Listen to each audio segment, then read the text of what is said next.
So I'd like to welcome you all to our Travel Tuesday today. It's a very special holiday edition where Lou, our director, will be covering his trip to Vegas from Desert Meadows to Dazzling Lights, the history of Las Vegas. So, Lou, I have a couple of slides for us today that you'll go over with the group. Any comments, what you know, what you don't know, and then I have a short history video that I'll find quite interesting. We'll be going over some pictures, and then we'll be ending off with the Las Vegas then and now video. All right. How does that sound? All right. So take it away, Lou. Oh, great. Okay, so the early roots, well, the indigenous people lived in the area for thousands of years. Natural springs supported life in the desert. Spanish scouts discovered green meadows and named the area Las Vegas, meaning the meadows. Oh, I didn't know that. There are a lot of Indian tribes out there, by the way. Speaking of Indian tribes, here's another trivia one for you. What tribe owns the Hard Rock Hotel chain? You all think on that one. Okay, American settlement. The area became a U.S. territory. Mormon missionaries built a fort there in 1855, which later became a ranch. Didn't know that. The birth of a railroad town in 1905.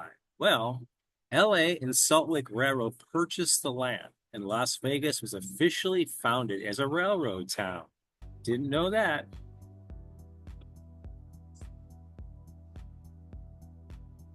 The boom years, 1931. Well, now we know about this. So gambling was legalized, quick divorces attracted visitors, and the Hoover Dam construction brought jobs and money. And I think it was that Hoover Dam that really electrified that town. And again, thank you all I hope you all enjoy, and please share if anything jumps out at you. I've never been to Vegas, so I'm learning a lot. Well, we went to the Hoover Dam and we went to the Glen Canyon Dam. It was really an amazing trip. And then we just bumped into them. We didn't even know we were going there. And I saw a sign, Hoover Dam, you know. Glamour and influence, 1940s. Lavish resorts were built. The mob influence, including Bugsy Siegel, and celebrities attracted to Las Vegas. So it's only about 300 miles from LA, making it pretty close. And how about World War II? Well, after Pearl Harbor, the uncertainty, defense spending boosted local growth. So one thing that's interesting, my wife saw this, is that you're surrounded by high-end military bases because you have these flat desert, landing strips. And we were near Nellis Air Force Base, and they were launching rockets in the middle of the night. Who knows what's going on with that? So the area is Area 51. There was a big Area 51 thing around there with alien statues and a lot of military. Oh yeah, that's also really well known about Vegas. It's in a lot of cartoons and movies. Yeah. Showgirls debuted in 57. Neon lights defined the city, and Welcome to Fabulous Las Vegas sign was unveiled in 1959. And I don't know if it's the same sign. I don't know if it's the same sign, but it's still there. There is still that sign. Mm-hmm. That's right on the South Las Vegas Boulevard. Oh, the Rat Pack. So Frank Sinatra and the Rat Pack ruled the stage. Vegas became a top entertainment destination. Again, any comments, please share, folks. Rat see, Pack era, Frank Sinatra. Let's see who could name the people in the Rat Pack. Who was in the Rat Pack? We know Frank Sinatra. Who else? Sammy Davis Jr. Sammy Davis Jr., yeah. Dean Martin. Wasn't Bing Crosby in there? Who's that? Bing Crosby. It was Joey Bishop. Oh, okay. Oh, wasn't Frank Sinatra in that group too? Oh, yeah. Frank Sinatra, Dean Martin, Joey Bishop. And Sammy No, Davis Davis Jr. Jr. No, Yeah. what's that guy? Yeah, Sammy Oh, Davis Peter Jr. Lawford. Peter Lawford. Yeah. Peter No, Lawford, Sammy okay. Davis Jr. Sammy Davis Jr. too. Right. I know that's Mhm. right, y'all. The Red Pack. Mhm. So hotels and casinos. And what's that define this stuff. comedian? That Joey Lewis, yeah, Joy the Bishop. comedian. I don't think Jerry Jerry Bishop, Lewis yeah. was. I don't think Jerry Lewis was in the Jerry Backpack. Lewis, that's the No, one out there. That's I what I don't. was trying to say. I don't know Joey if he was in Bishop. it. Yeah. It was Jerry Lewis. No, it was not. It was Joey Bishop. Okay, I'm not gonna argue. Jerry Lewis performed with them sometimes, or was in the same stage with them, I think, but he wasn't part of the pack, I don't think.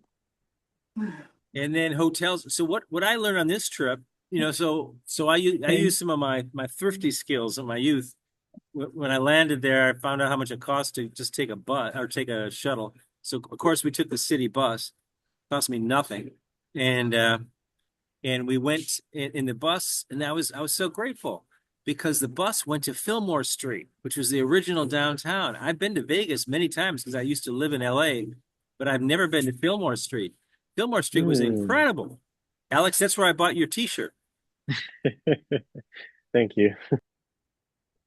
So the focus shifted from Fillmore Street downtown to the Strip, which is what we all think of Vegas these days.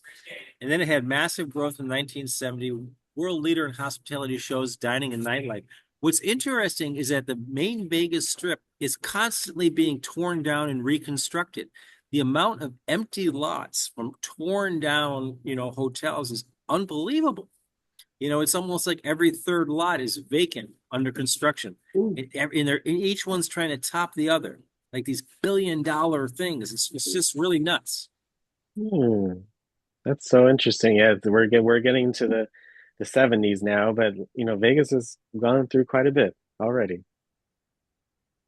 4.5-mile stretch, Las Vegas Boulevard, famous for resorts and attractions.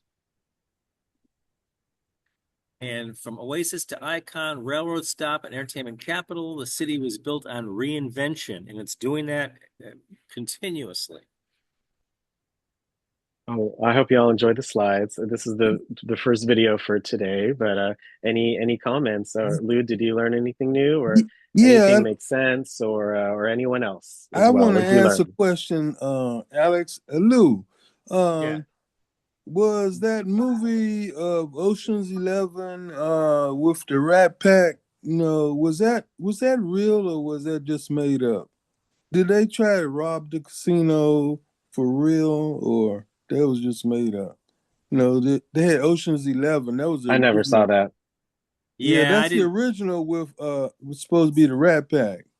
Oh, really? I didn't know that. Yeah, and then they came out with the Ocean's 12 and then the Ocean's 13, but they're copies of the original. Yeah. I couldn't answer that. I never heard of them doing, robbing the casinos. I know they were, doing all kinds of maybe people consider immoral things. But I don't think robbery was one of them. No, Maybe it was. it says That was a it isn't movie. based on a single true. It isn't based on a single true story. It draws inspiration from real characters like the Rat Pack and the glamour of classic Vegas Heights, but the specific heist itself is fictional in the movie. Just a movie. Okay. Yeah. Okay. But, it was cool though. It was real cool. Okay. Thank you, Alex. I'll watch it because of the session today. And they had a lot of money. That's why they did it there. Oh. Hi, Miss Brenda. Hi, how are you? Yes. There's so much Vegas movies and pop culture. It's a lot. For real. Yeah. Okay. Check it out, Alex. You'll enjoy it. It's a good movie. Very good. Very good. But Las Vegas is it was a desert at one point, right? Right. Are you ready to watch this and see how it happened? Yeah, let's do it, Alex. I need some time to cover my slides, so we gotta get moving. All right. Hello, I'm Simon Whistler. You're watching Today I Found Out in the video today from Desert to Party Central, the birth of Las Vegas. Say, Lou, one more quick question. Can I? For thousands of years, Mojave ask you one tribes more dotted quick the lands question? in and around what is now I the guess Maybe right after the video, okay? Okay, We will really do. appreciate it. Will do. Okay. modern-day Thank city you. of Las Vegas. Sometime in the 1770s, Spanish missionary Francisco Gracias became the first foreigner to encounter the tribes. As he detailed in his travel notes, their meeting was rather friendly. Then, in 1826, the first English-speaking explorer, Jebediah Smith, came upon this land and the tribes. In a letter that he wrote to General William Clark, the Superintendent of Indian Affairs for the U.S., he described his peaceful encounter as such. After traveling 300 miles in that direction through a country somewhat fertile, in which there was a great many Indians, mostly naked and destitute of arms, with the exception of a few bows and arrows and what is very singular amongst Indians, they cut their hair to the length of 3 inches. They proved to be friendly. Their manner of living is on fish, roots, acorns. Wasn't this interesting, Lou, right here? 300 miles. And grass. Only 3 years later, the Mexican trader Antonio Armijo was traveling with his company through the area, though a bit to the north, to forge a trade route from New Mexico to Los Angeles. They were thrilled to find the valley to be somewhat fertile and wet, unlike most of their desert travels. So they named it Las Vegas, meaning fertile plains. The great explorer John Fremont, appointed by President John Tyler, led a company of surveyors and scouts through the valley and beyond in 1844. He went on to publish his report that ended up being the guide for settlers in years to come, entitled Report of the Exploring Expedition to the Rocky Mountains 1842 to Oregon and Northern California in 1843-44. In it, he describes gushing springs that were great to swim in. Within 10 years, the Las Vegas Valley had been settled by a variety of explorers, settlers, traders, and missionaries. Vegas at one point may have looked something like this.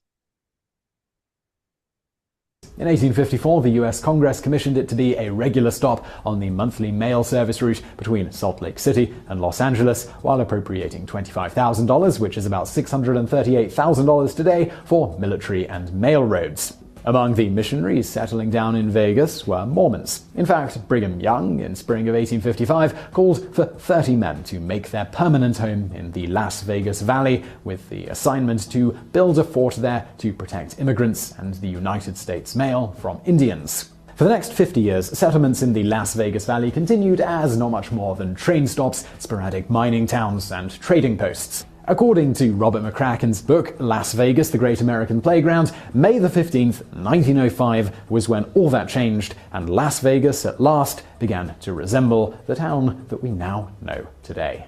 On that day, 3,000 speculators arrived, mostly from LA and Salt Lake City, and were given a chance to bid on lots of land along the railroad. So without LA and Salt Lake City, Utah, there may not have been a Las Vegas. That's pretty cool.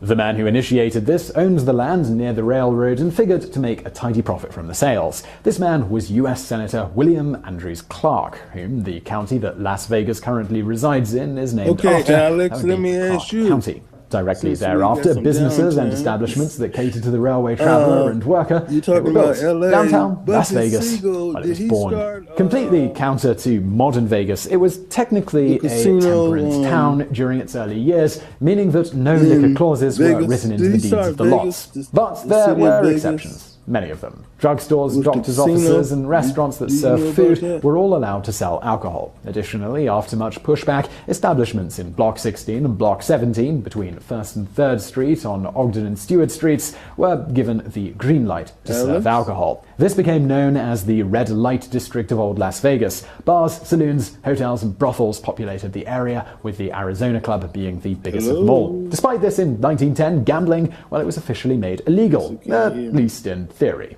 For the rest of the country, the 18th Amendment was ratified in January of 1919 and went into effect the following January. Prohibition, it was official in the United States. Las Vegas, according to McCracken's book, resisted compliance with the national laws to the best of its abilities. City officials would let business owners know when they would be visited by federal agents far in advance.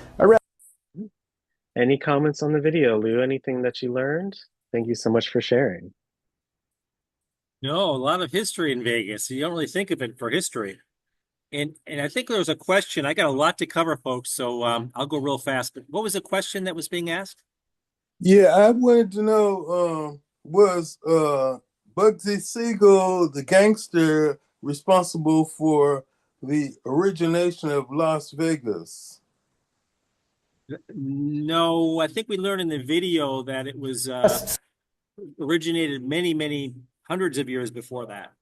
Oh, okay. Yeah. I guess I was on the wrong screen. I didn't. Oh no, that's fine. Well, Alex, oh, that's not true. I saw the movie. Yes, Lou, you can share your screen. Lou. Okay, hey folks, I hate to cut it short. It's just that I got not only Vegas to cover, I got Zion and Grand Canyon to cover. So we got a lot of more material coming. Go ahead. Go ahead, let's fire it up. All right, so hopefully I won't be too challenged on this. Okay. So let's learn a little bit about the Vegas of today. So I'm gonna see if I can get through this. So I'm gonna actually share my entire screen because I'll be jumping around, and hopefully I don't share things I'm not supposed to share. So that's a shirt I bought on Fillmore Street in Las Vegas, and that's my shirt. And then I got one for Alex as well. But I wanted to quickly jump into Las Vegas of today. So here's a quick video, and I'll be skipping through a lot of it. Alex, actually, I forgot to share the sound, so I'm going to have to. It's okay. Just take your time, Lou. Yeah. Hold on. Just give me a sec. Did you go in that hotel where they had the gondoliers? I sure did. That's the Venetian. Yeah. Yeah. We were right next to.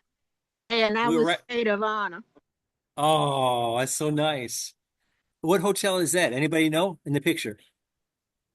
As experience in the comments below. The suggestions are based on our fun trip to Vegas. So this is the top 10 sites in Vegas. Top 10 picks. Number 1. The Neon Museum, Las Vegas. The Neon Museum Las Vegas offers a collection of iconic Las Vegas neon. Fremont Street is a street in downtown Las Vegas. It's the first place we stopped. It was the original center of the city and home to first famous casinos such as Binion's Horseshoe, El Dorado Club, and Fremont Hotel and Casino. While most big casinos are now located on the strip, Fremont is still a must-see place in Vegas. Part of the street is covered by an enormous LCD display featuring vivid vision light shows. And one of the most spectacular ways to see the lights of the Fremont Street is by flying on their Slotzilla zipline. Check the description for information on the Fremont Street experience. So that's the original Number 3, disco, or Stratosphere Tower. We didn't see Stratosphere Tower but we drove by it. The tallest freestanding observation tower in the United States, stretching over 1,100 feet above Las Vegas. The tower is especially famous for its Number 4, High Roller Ferris Wheel. Our hotel was High the Roller Hara Ferris Hotel. Wheel offers right 360 degrees views of Las Vegas Valley. 550 feet tall, the High Roller is currently the largest Ferris wheel in the world.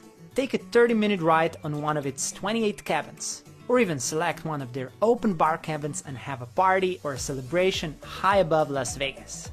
Number 5. Extraordinary and unique stores. Vegas is a place full of extraordinary and unique stores that you will hardly find anywhere else in the world. Experience the taste of Coca-Cola products from around the world in the Coca-Cola store. There's an M&M store, or experience chocolate heaven in Hershey's Chocolate World right across the street. And even when you want to get a cocktail on the street, choices in Vegas are slightly different from other places. You can, for example, order a Yard Dog drink mix in one of Fat Tuesday stores. So you could drink alcohol on the streets with these giant drinks. See the extended list of interesting stores in the description and find your favorite drinks one. in hand. Number 6. It's open. Hotels and casinos. Hotels and casinos are incredible. Vegas offers an array of extravagant resort hotels and casinos. Most of them are located on the absolutely street, fascinating. We had so much miles long stretch of South Las Vegas Boulevard. That's the Bellagio. Feature miles of indoor shopping areas full of designer stores. I wanted to share those indoor shopping areas full of designer stores. I mean, I don't understand how they make money, because there must have been 100 Rolex stores we saw, and Dior, and all these top end stores, and nobody was in them, but there was like 100 of them. Fancy restaurants, and of course casinos. Some of the most famous hotels include Bellagio with its fascinating fountain show. That fountain show is incredible. Venetian with its indoor canals inspired by Venice, Aria, Paris, Caesar's Palace, New York, Mirage with its Volcano Erupt show, and many more. Check the description for the map of extravagant Las Vegas hotels. Number 7. Shows and concerts. It is no secret that Las Vegas is the world capital of entertainment. Almost every bigger hotel in Vegas offers a famous show or concert on a regular basis. Go to the famous Cirque du Soleil, experience the magic performed by David Copperfield, or go to the concert of a celebrity singer such as Jennifer Lopez. There's plenty to choose from. You'll find the link to best shows and concerts in the description. Hoover Dam. Hoover Dam is one of the largest dams in the world, located in the Black Canyon of the Colorado River on the border between Nevada and Arizona. When Hoover Dam was finished during Great Depression in 1936, it was the tallest dam in the world. So we just happened to be driving back to Vegas on the way out of our loop trip, and we saw a sign for Hoover Dam, and it was at night. And so we said, "Oh, let's give it a shot, see what we can get in there." Turns out we got in. We were like one of the last people. It was empty. And it was so mysterious because it was like pitch black, but the dam was lit up. The wind was howling. You know, everything was blowing everywhere. And what's weird is that it's open to the public. So everything was open to the public. Like you could jump over the wall. The wall's only 3 feet tall. You just jump over the wall and you're dead. You know, and it was just so weird that the whole damn thing was all open to the public. And there's nobody there. All right, I'll keep going. Did you get on? You didn't get on the tour. I didn't what? Man? You didn't get on that tour. No, all the tours were done for the day. We were like the last people they let in there. Next time you go back, you got to take that tour. Is that the one that goes to the generators in the bottom and stuff? Yeah, I gotta do that. My wife hates that geeky stuff. I love that geeky stuff. I had to trick her to get her to go to the dam because she doesn't like that kind of stuff. She wanted to hit the casinos. I don't. It's amazing how they tell you about the history, how they built it, and everything. I'm sorry, Lou. I'll shut up. No, Anne, thank you so much. I love your input. Architecture. Did you know that because of the powerful updraft that the dam creates, you can actually pour water straight up into the sky? There. Fun, howls. Right? Number 10, Red Rock Canyon. Okay, so we're going to leave it at that, Red Rock Canyon. Anyway, that was a little bit of our Vegas Vegas overview. I'm going to jump into some pictures now. So this is our actual trip to Vegas. That's the shirt that I got for myself. I got a shirt for Alex as well. And let's see if I can get these queued up to go back and forth. So that's Philmont Street. See that the whole ceiling's lit up. We just loved it. We just got off the city bus. We walked over there, paid nothing on the city bus to get there. People were so friendly. I told the bus driver, "Hey, first time in Vegas." He says, "Get on." Didn't have to pay the fare or nothing. And so that's Philmont Street. That's my first casino. Just, breaking it in, getting ready, cashing, get cash ready. And here's my cash out. You see all the money I got when I left? See that big cash? See all my winnings right there? You can get a lot with a nickel. Oh yeah. Well, I'm cashing out. That's what I'm leaving with. Skyscraper still the monorail. Oh yeah, it's still there. Yeah, I know. That's what I first saw when I went to the old part of Vegas with the Gold Rush and all them. And I didn't know they had a monorail there. Oh yeah, they've had that there for a while. Yeah. Yeah. But by the way, the cash out machine does not give change. The only option you have is to donate your change. So no big deal. And here we are at the. Oh, that's so nice! Look at the sky; it's so beautiful. Oh yeah.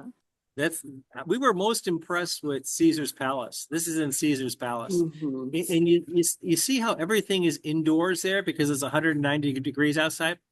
So they paint the sky so it's like you have this outdoor experience even though you're indoors. And then this is also in Caesar's Palace. It's so beautiful. Oh, I love Caesar's Palace. Oh my gosh, I just love Caesar's Palace.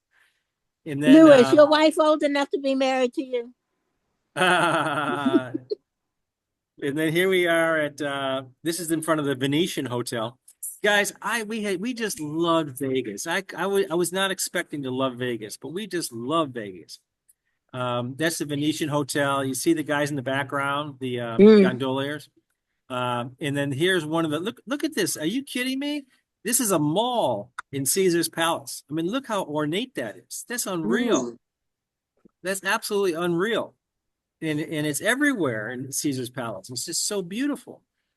Okay. I love that hotel. It's so pretty.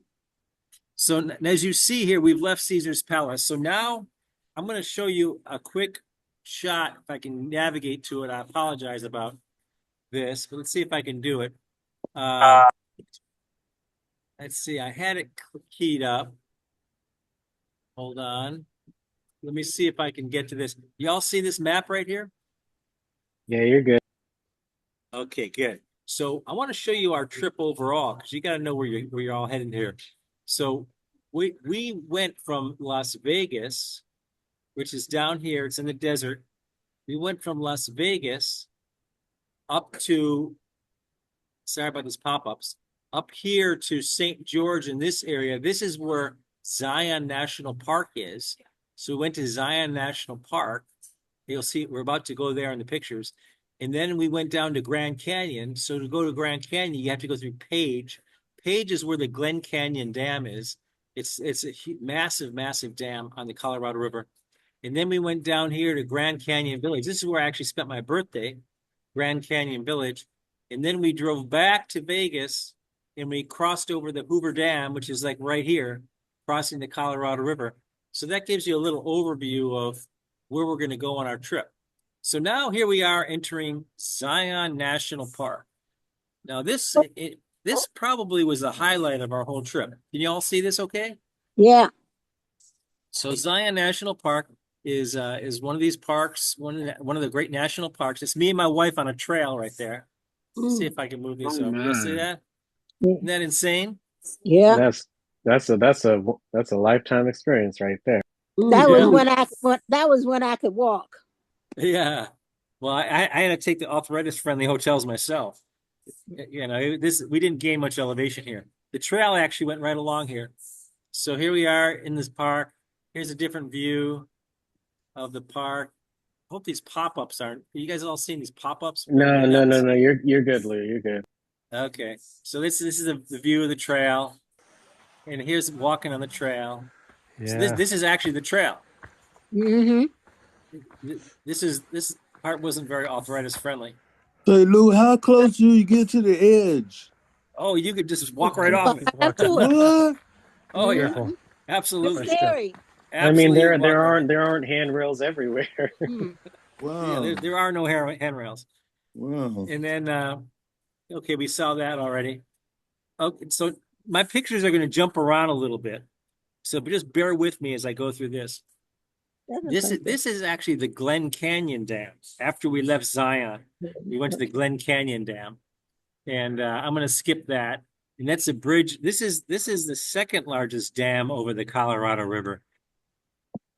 It's in Page, Arizona. So now, oh my gosh, I'm jumping around too much. Let me get back to I want to get back to Zion because it's so special. I unfortunately didn't have time to sort through all the slides. But I do want to show you at least some resemblance of order here. So I'm going to jump over to here, and we are going to cue it up from this point right here. So here we are back in Zion National Park, and you're in the base of the canyon, which is beautiful. You're at the base of the canyon. That's my wife. So we're hiking up the canyon. We're hiking on the base of the canyon, moving along. It's just so beautiful. Just moving along. So now we're going. One of my dreams was to always hike the Narrows Trail. It's the most famous trail in all of Zion. And so before I show you the Zion Trail, I want to show you a quick video about Zion so you get an idea of what I'm talking about here. So I'm going to pop over here. And let's see a little bit about Zion National Park. Here we go.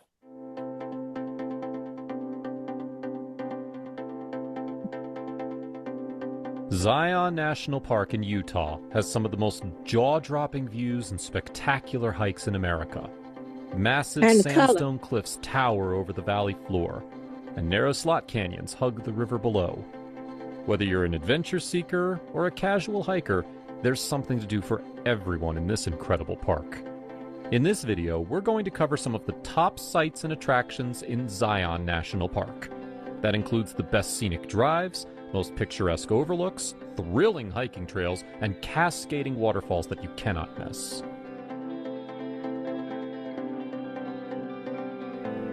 Hike to the top of Angel's Landing. Angel's Landing is the number one and frightening trails in Zion National Park, which we is the didn't hike do. to Angel's Landing. Dubbed one of the scariest hikes in America, the route rises 1,500 feet above the canyon floor in just 5.4 miles. Hikers will face steep and narrow trails as well as exposure on both sides. It all begins at shuttle stop number 6 with a leisurely stroll across the Virgin River. From there, you'll take the West Rim Trail up a set of cool and shaded switchbacks in an area known as Refrigerator Canyon. Enjoy the breeze, because the next part is the hardest. The Walters Wiggles section includes 21 tight switchbacks that rise 250 feet in a quarter mile. At the top of Walters Wiggles is Scout's Lookout. This is the last chance to turn around for anyone with a fear of heights. As you reach the summit, there's a series of chains to help guide you along the final stretch known as the Spine. In the end, you'll be rewarded with a bird's eye view of the valley below. Most visitors take about 4 to 5 hours to complete this hike, and the best time to conquer it is during the spring and fall. Challenge the Narrows. That's what my wife and I did. If you're looking for something a little closer to the ground, get ready to challenge the Narrows.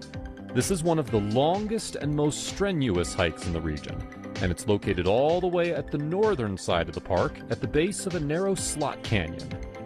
What makes this hike unique is the fact that it goes in the river for much of its length. You heard that correctly. In the river, not just alongside it. Bring some waterproof boots and expect to get wet. You can hike all 16 miles of the Narrows as a multi-day trip, or do a shorter out and back section like most tourists. Make sure to check the weather before you go.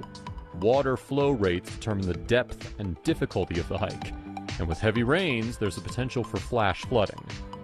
If the weather is poor, consider hiking on the river sidewalk, which is a paved and easy path. Visit Kolob Canyon. So I'll stop there because I have a lot to cover. So that was the main reason for going to Zion, is I had always dreamed my whole life of doing the Narrows. And the problem is, if you do the Narrows in December, the water is in the 30s because it's all snow melt. So my wife and I had to rent a wetsuit in order to do it. And so in our wetsuit, I'll show you a picture of us in our wetsuit here. Here we are in our wetsuit. See that? So the wetsuit includes the full length waders right here. See the waders?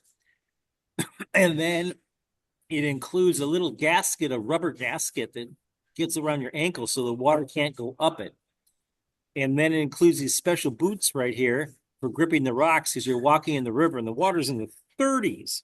I see you, Lou. And then it has a stick right here. Everybody gets a stick. And then you have these special neoprene boots on the bottom. And so that's their setup, and it costs $55 to get this setup. But, you know, our choice, that was the only way we could possibly hike this river, because you go into hypothermia. And the river, when you're hiking it, it gets up to like chest deep. So we had to turn around because chest deep on me is way up here. But chest deep on my wife was down here. And I didn't want to risk her wetsuit being filled up with 30 some odd degree water. So we could only get so far. But in the summertime, you know, the water's up in the 60s and 70s, so you don't have that problem. But the problem that you have in the summertime is this place, they don't even allow cars in the park. It's all shuttle buses. And there must be 100 shuttle buses in the parking lot when we saw them, because this park is flooded with people, thousands and thousands and thousands of people. And I read stories about this hike that we went on. This is one of the most iconic hikes in all of America, called Hiking the Narrows. I heard it's like you have to wait in line, taking one step at a time because there's thousands of people in front of you walking up the stream. And when my wife and I were there, there was nobody there. I mean, who's going to hike in the water with 30 some odd degrees? And so it was very much wilderness. I even, pardon the French, I even took a leak there, no problem, because there's nobody around. You couldn't do that in the summertime. Okay, so let's continue. So this is me and my wife getting ready to go on the Narrows hike. And here I am on the Narrows hike. Check out that scenery. You see all the people there? There are nobody there. That is so rare on the Narrows hike. Totally rare. Look at all the people in that picture. Ain't nobody there. And it was spooky. That picture. I actually wish there were some people there, to be honest with you, because it was a little spooky. And here we are hiking the Narrows. And then here we are. So, you know what I didn't like? Hiking the Narrows was a little like going skiing, because you got to put all this gear on, boots, you got a pole, you got his pants. It takes like 30 minutes just to get the gear on. But then it was also like skiing, because when you're in 30 some odd degree water, you don't want to fall. I mean, you just absolutely do not want to fall. So you're walking over these slippery rocks, as slippery as ice. And that part I didn't like, that it's just, you don't want to be, I just didn't feel real comfortable being so worried about falling in that water. And then when you got a wetsuit on, the wetsuit fills with water. It's not like the water goes away. I mean, you become like a balloon with water inside. So, I probably would have preferred to go in the summertime with the crowds and not being so terrified about falling in the water. So here we are right here. Check out all the crowds around us. Ain't nobody there. No, we found somebody's. Oh no, there's nobody there either. Oh my, that looks so cool. The yellow and the lighting. Oh my goodness. There's actually little trees under here. The trees have no leaves on them because it's the middle of the winter. But that's actually a tree right down there. This is a big, huge overhang. So you can build a house right here. Say, Lou, is there a charge to get in? Okay, so you're gonna love this. Okay. So we went in there. We went in there twice because our hotel was outside the park, and we went into Grand Canyon twice because the hotel was outside the park. Every time you enter the park, it's $35. So you can add it up. So it's $140 in park fees. But for senior citizens, you get a 1-year pass for $20. $20. And it applies to every national park in the United States. So I didn't know that myself until I pulled it. I said, what? So I immediately jumped on that senior pass. And we paid $20 to go in and out of Zion twice and in and out of Grand Canyon twice. And I got a whole, 360 days left to go to every other park in the country. On that same $20. Really? All right, here we go. Here's more. So you see that river winding through there? I mean, this is getting spooky because there's nobody there. And then here we are heading out. Oh, sorry about that. All right. Well, maybe this is a good transition. So then we left Zion National Park, and then I'm going to go back to my slides here because I got to show you this. And then we decided to drive to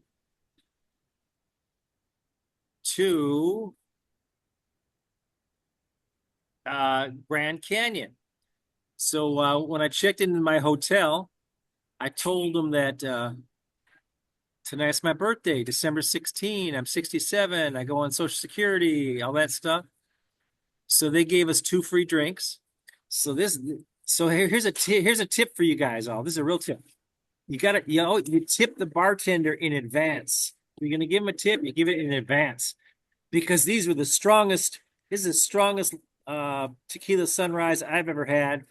And this is the strongest pina colada my wife ever had. And the drink was free, but I tipped the waiter in advance. And so he made these really strong. So we couldn't even finish it. We were falling all over the place. So we had to bring it back to the room. All right, enough of that. So let's go here and learn a little bit about the Grand Canyon. That's our next stop.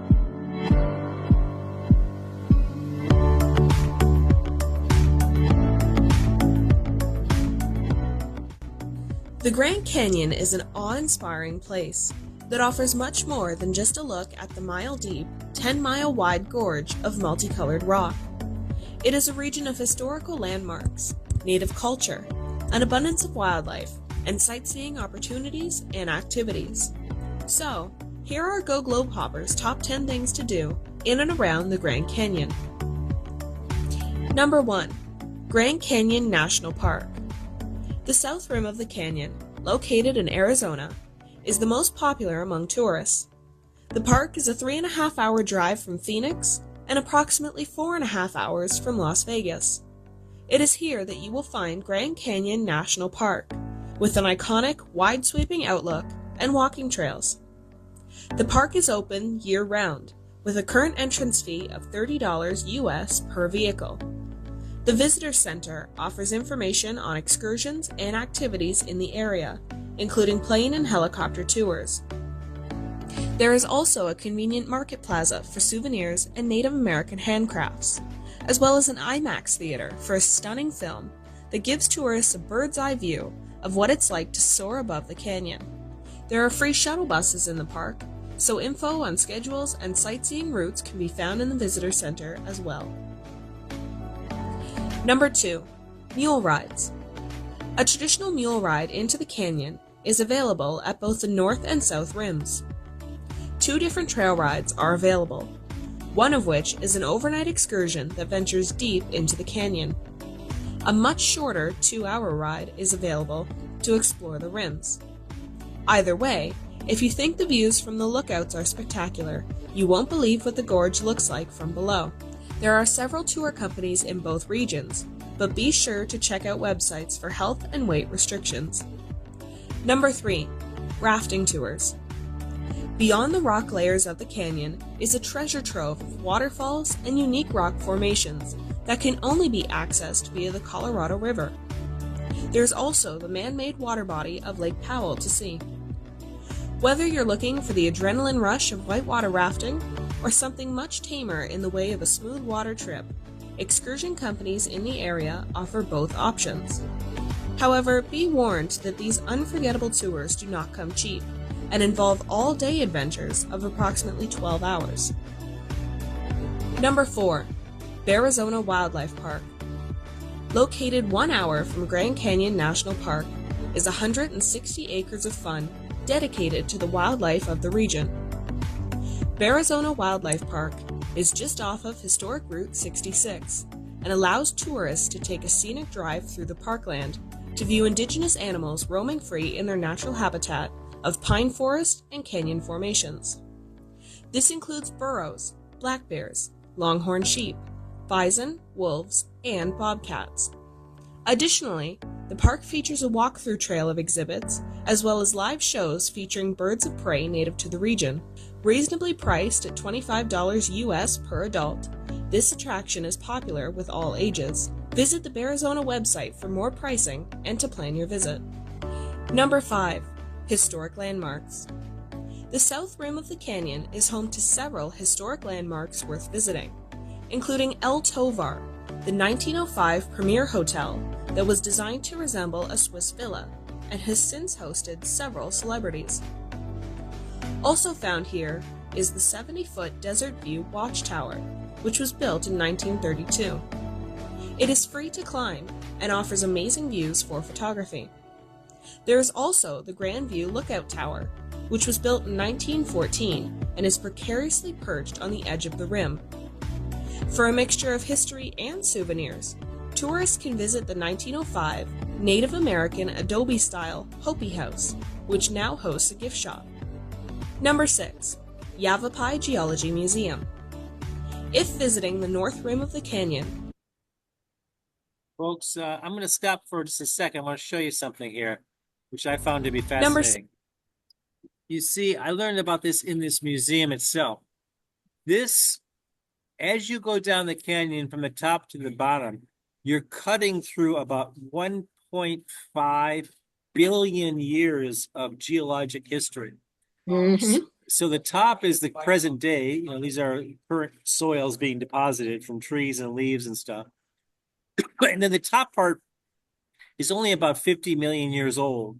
And this is made up of sandstones. This whole area was like a sea floor years ago. And then you get into this red layer. This red layer is only about 500 million years old. So that's a lot of time. That's like a half a billion. But these are all horizontal sandstones. You see that? So these are all deposits left by this ancient ocean. And then you get down to this layer down here. See where it's like really steep? So this is like igneous. This is volcanic rock. All this rock dates from over 1 billion years. It's from like 1 billion years ago to 1.5 billion years ago. And it's extremely hard rock, so that when the Colorado cuts through it, it doesn't make this long slope like over here, but it's like it has to cut right really hard through here. It takes years. It takes thousands of years to cut an inch of this out because the rock is so hard. And that's why the canyon is so steep at the very bottom of it, because it's cutting through this really tough igneous rock. Yavapai Geology Museum. If visiting the north rim of the canyon, consider a trip to the Yavapai Geology Museum. Exhibits in the museum include a topographic model of the area, depicting the deposition of the rock layers and the natural carving of the Grand Canyon due to the Colorado River. Number 7. Monument Valley. I'm going to skip this because we got to keep going. I didn't go to Monument Valley. That's in the Navajo Indian Reservation. But I'll show you some actual pictures inside the park. And I got to find them because I didn't have time, unfortunately, to get these all in nice order for y'all. Did you and your wife ride on the donkeys? No, we didn't. You know what? They didn't have that going on when we were there. They were all in a pen. I think maybe it was the time of year or something. They had the mules were there, but none of that was going on. That was the first and the last time I was on a donkey. But tell me about that, Ann. What was that like? It was very interesting, and of course, I was much younger and more adventurous than I am now. So it's been about 40 or 45 years. Did it take you all the way to the bottom, or what does it do? We went on we went down quite a ways. I was not too excited being too close to the edge, but the donkeys knew where they were going. But actually being able to touch the side of the stone and stuff, it was very exciting. How long did it last? Lou, I'm not sure, but I think it was 2 or 3 hours. They had a shorter one that didn't go, but we were on the tour, and I was with the PTA group when we had the convention in Las Vegas. You did something that I didn't do, and that was my only criticism of Grand Canyon, is that you're standing on the edge and it's just a visual experience. Yeah. Whereas Zion was an immersive experience. You're in the river, you're in the canyon, you were hiking these treacherous trails. So we really experienced Zion. But you also experienced Grand Canyon, see, and I never did that. I really admire you for that. Well, it was interesting. Well, like I said, I was younger and crazier. Yeah. No, for us it was just visual, looking at it from the edge. Next time I go, I'll probably do the mule trip. Yeah, do that. It's an experience. All right. So here you saw that already. So here we are looking at the Grand Canyon. Check it out. There it is right there. See what I'm saying? It's a purely visual experience for us. We're standing on the edge looking over. Never been to the Grand Canyon before.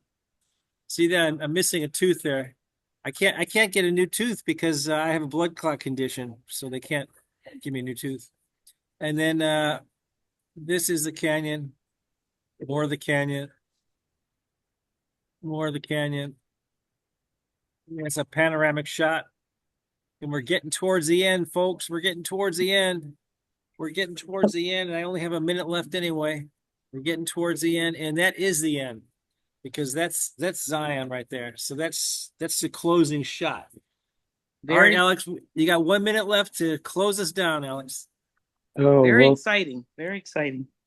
oh yes, Lou, you seeing your trip and seeing those pictures is amazing. So while you give any last thoughts, I have this video here of 1994 Vegas compared to 2024. So just to take a look while we finish chatting, but what did you all learn today? And thank you again, Lou, for sharing.